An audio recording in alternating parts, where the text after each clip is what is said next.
There are 5 ways we use that. That. Sometimes this word confuses people. Hell, occasionally even we let that get the better of us. We will put an end to that misery and decipher that. Here are the 5 ways we use that in English. 1. That as a pronoun. So pronouns are those we words that replace or substitute nouns.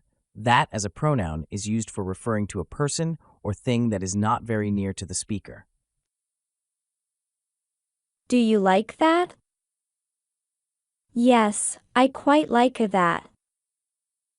Here, that is equal to a pronoun, and that in both these phrases refers to the thing you like. So that could be anything, an apple, a car, a sensation, or anything really. The job of pronouns is to replace nouns.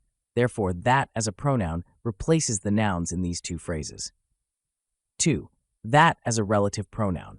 We can use that as a relative pronoun to introduce something which refers to either a person or thing you are talking about. My workmate knows someone that can help you. We have a computer that you can have. In the first sentence, the relative pronoun that is used for referring to a person, someone, whereas in the second sentence, we use that to refer to a thing, computer. Therefore, we can use that as a relative pronoun to refer to a person. In this case, someone, and a thing, in this case, computer. Take note, it's important not to use another pronoun after that, like this. My workmate knows someone that they can help you. We have a computer that you can have. Whatever you do, do not put another pronoun after that in these cases, because that already is a pronoun here, a relative pronoun that is. So that does not need any more pronouns to go after it. This use case of that acting as a relative pronoun is very common. 3. That as a demonstrative adjective. In English, demonstrative adjectives are this, these, that, and those. We use this and that for singular nouns, and we use these and those for plural nouns. The difference between this and that, and these and those, all of which are demonstrative adjectives, is about distance. That is, how far away the thing you're talking about is from the speaker.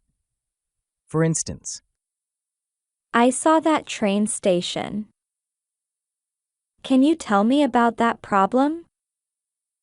So, in these cases, the train station and the problem are considered far away from the speaker.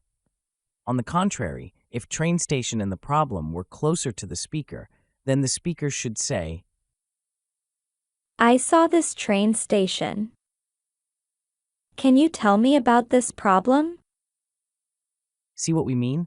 Also, as that is a demonstrative adjective, this means that modifies or describes nouns because the job of adjectives is to describe nouns. In this case, the nouns being described by that are train station and problem.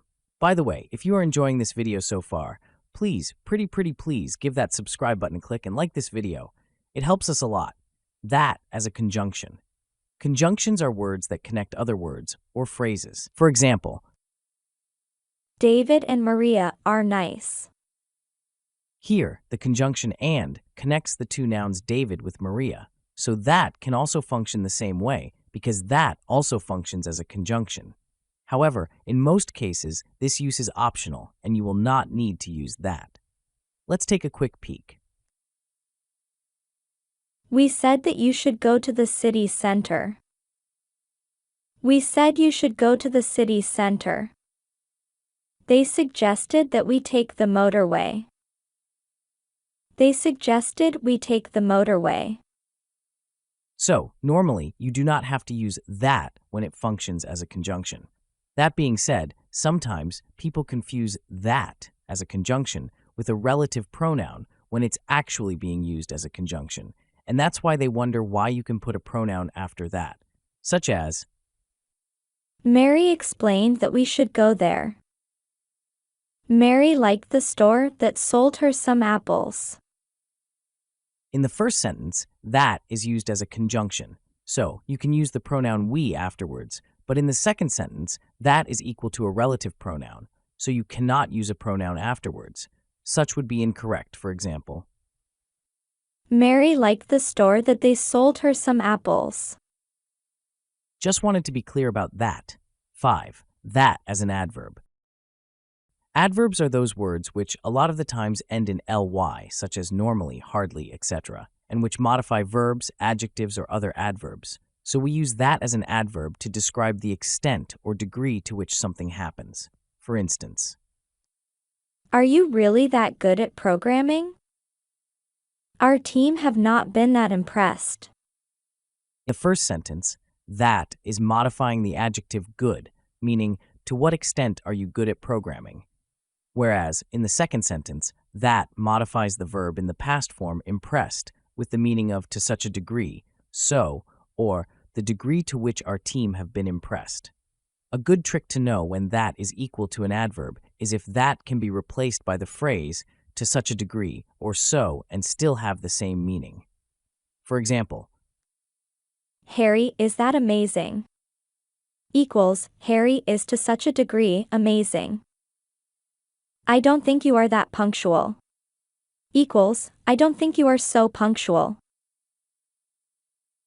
this concludes our lesson for today. Happy learning, and please like and subscribe.